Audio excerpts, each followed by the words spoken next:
AN 15 tahun yang masih tercatat sebagai pelajar SMA di Palembang, Sumatera Selatan, jadi korban perkosaan yang dilakukan 7 pria di sebuah rumah kosong di Jalan Rawasari, Kelurahan Bukit Sangkal, Kecamatan Kalidoni, Palembang.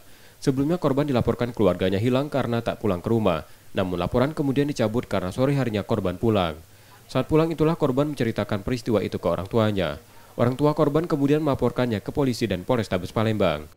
Nah, kami koordinasi dengan pihak di penyidik dan unit PPA itu 7 orang sudah tertangkap, 5 orang, 2 orang masih dalam proses pencarian.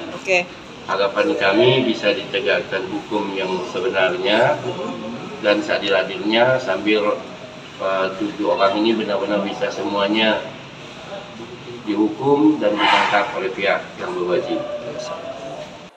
Dari laporan itu, polisi sudah menangkap 5 dari 7 pelakunya. Yudi Kiswanto, Kompas TV, Palembang, Sumatera Selatan.